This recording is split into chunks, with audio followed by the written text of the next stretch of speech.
Imagine paying for parking fees at 50% less than the normal fee, and on top of that, driving for free on the Nairobi Expressway. This is the case for electric vehicle motorists in Norway, who have benefited by paying less for parking and zero toll charges, including other tax exemptions, as an incentive for keeping the environment clean.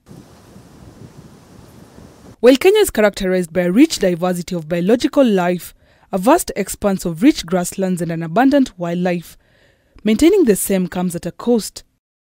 Kenya's capital of Nairobi, home to an estimated 5 million people, continues to experience a surge in population and consequently more vehicles on the roads, reducing road safety and air quality, with a particulate matter of 2.5 level, 5 times higher than the 2021 WHO recommendations. According to a report by the World Health Organization, the city was ranked the second worst in the world for traffic congestion. Instead of struggling to power industrialization using dirty energy, which is costly and destroying our planet, we want to make a case for developed economies to decarbonize their production by directing industrial investments to Africa and making use of clean energy to manufacture for the whole world. But just how will this materialize? We also have the intention of following through with our e-mobility and renewable energy.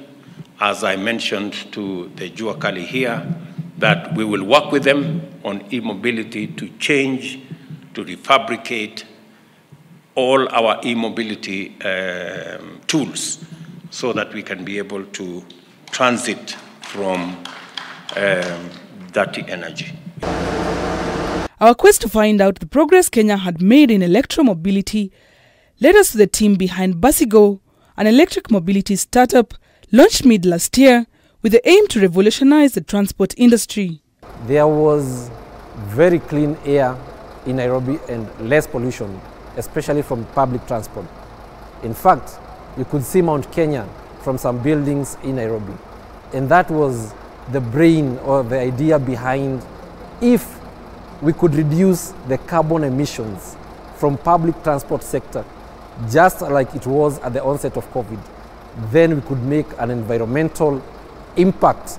The buses, which come with a 25 to 36 carrying capacity, covers between 250 to 320 kilometers before the next charge, enough to complete daily trips. We partnered with the East Shuttles. East Shuttles plies Dandora City Stadium route, and we also partnered with the City Hopper. City Hopper does OSOPs, the JKIA, CBD, and sometimes they go all the way to Kawangware. And I think those have been our key partners up to this stage. Right now we are looking now to expand into the market and partner with the big players like probably Super Metro, Metro Trans, City Shuttle, we have Omasako. We also have private individuals who are very interested in getting this kind of a product. David Moura, one of the drivers operating the electric buses, was previously a driver with City Hopper before transitioning to the electric buses. Moura says for the 13 years he has driven the diesel and petrol-powered PSVs, none of the experiences could compare to the electric bus. Hii gari kitu ya kwanza haina engine. Hakuna mahali inatumia diesel na hakuna mahali inatumia oil. So hii gari hata propela haina. Hii gari hakuna mahali inaweza kuwa na kelele, so because inatumia motor na battery.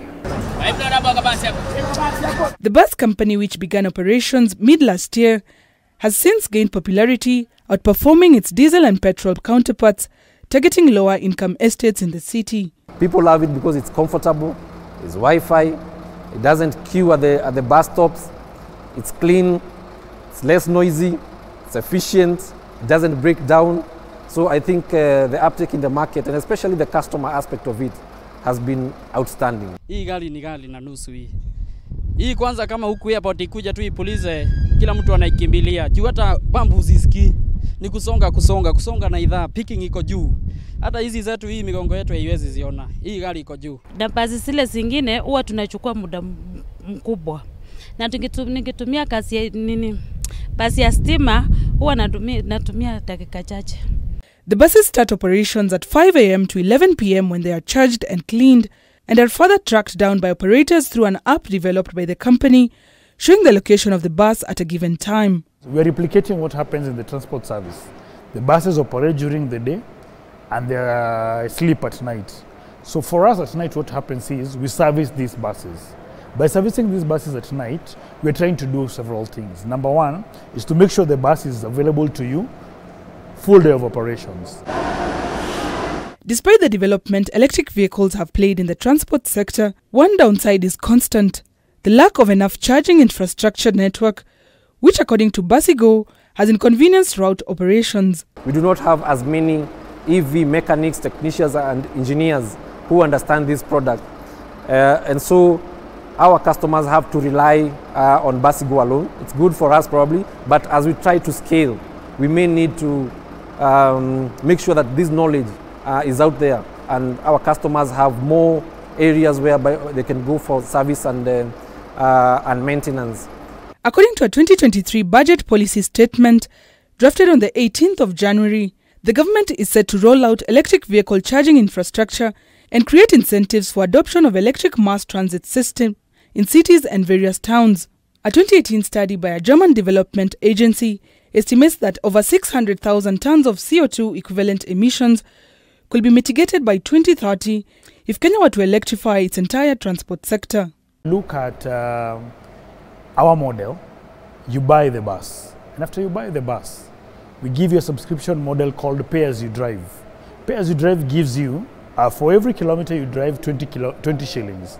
So in the 20 shillings, we're able to service, maintain, repair, and take care of the battery at that 20 shillings per kilometer. But just how does the EVs fit in the market dominated by existing Matatu circles? Here's what the Matatu Owners Association have to say. And this is a noble business idea which we have accepted because in comparison with what we are already having on our roads for the last 20 years, this is a viable, cost-effective and profitable to us as Matatu business people. A statement by Nairobi Governor Johnson Sakaja on 10th January this year saw him announce plans to make electric buses take over full operations in Nairobi. Opibus, a similar firm which has now rebranded to Rome, introduced the first all-electric bus in Africa, which are locally designed and developed that can be mass-produced for the Pan-African market. The advantage with this compared to the ICE motorcycles, that's internal combustion engine, is because it's cheaper to run. Using the Rome, you just need less than 150 Kenya shillings. That's basically 1 unit to charge one battery. That makes it very efficient to run compared to running on fuel. So that, as well as the fact that it's an electric vehicle, means that there's less air pollution in the cities, so there's air quality in the cities is able to improve using this product. With the goal of electrifying Africa's public transport system, the firm also developed a fully electric motorbike that will see its users save up to 70% in running costs compared to the fuel-powered motorcycles. By decarbonizing the transport sector, e-mobility will go a long way in creating a cleaner, healthier and more affordable future for everyone and help towards achieving Kenya's transport sector goal of reducing carbon emissions by 3.46%, equivalent against the baseline in 2030. Gertrude Burgay, K24, Nairobi.